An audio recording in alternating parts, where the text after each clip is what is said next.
Assalamualaikum warahmatullahi wabarakatuh. Dalam kesempatan yang baik ini, saya akan mempresentasikan hasil penelitian orang lain yang berjudul Pengaruh Self-Concept terhadap Prestasi Akademik Mahasiswa dimoderasi oleh Self-Efficacy. Saya Muhammad Nikholdun Rahmatullah, nomor induk mahasiswa 23030101017 dari program studi akuntansi Universitas Siber Asia. Tujuan dari penelitian ini adalah mengetahui dan menganalisis efek self-concept terhadap prestasi akademik mahasiswa dengan variabel moderasi self-efficacy. Jadi di sini ada 3 variabel, yaitu self-concept, prestasi akademik, dan self-efficacy. Metode yang digunakan dalam penelitian ini adalah cross-section method melalui kuesioner sebagai pengumpulan data. Jadi maksudnya cross-section method adalah pengambilan data hanya dilakukan sekali untuk masing-masing orang atau sampelnya, yaitu dengan diberikan kuesioner yang mewakili ketiga variabel tadi.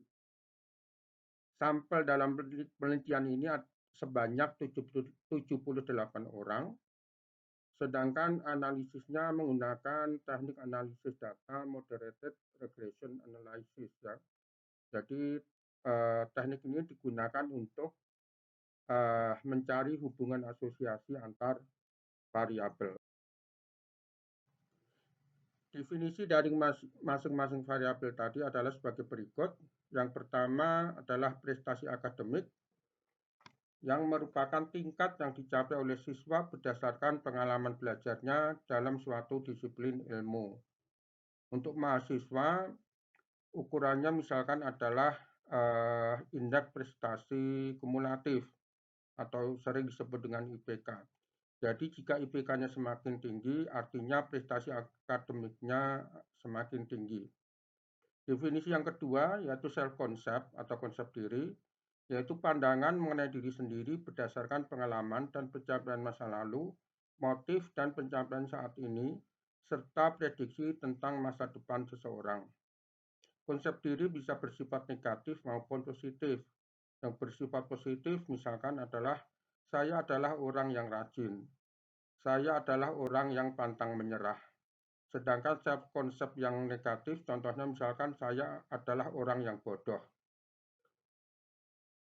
Self-efficacy didefinisikan sebagai keyakinan individu dalam kemampuan mereka untuk berhasil menyelesaikan tugas atau serangkaian tugas melalui mekanisme utama yang mengukur perilaku mereka. Jadi di sini lebih keyakinan dapat menyelesaikan tugas.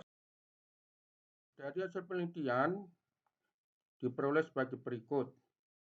Untuk statistik deskriptifnya, hasilnya adalah tingkat prestasi akademik berada pada kategori sangat memuaskan, sedangkan self-concept dan self-efficacy berada pada kategori tinggi. Kemudian hasil dari uji hipotesisnya di sini diperoleh bahwa self-concept mempengaruhi prestasi akademik. Kemudian yang kedua, self-efficacy memoderasi pengaruh self-concept terhadap prestasi akademik. Kesimpulan dari penelitian ini adalah terdapat pengaruh self-concept terhadap prestasi akademik mahasiswa. Kesimpulan yang kedua, terdapat interaksi antara self-efficacy pada pengaruh self-concept terhadap prestasi akademik mahasiswa. Jadi pengaruh self-concept terhadap prestasi akademik mahasiswa ini diperkuat dengan adanya variabel self-efficacy. Artinya self-efficacy memoderasi self-concept sehingga berpengaruh terhadap prestasi akademik. Referensi dari bahan presentasi ini adalah penelitian yang berjudul Pengaruh Self-Concept Prestasi Akademik Mahasiswa dimoderasi oleh Self-Efficacy yang disusun oleh Rajib Siddiq dan Muhammad Yazid Gandhi. Demikian presentasi dari saya. Assalamualaikum warahmatullahi wabarakatuh.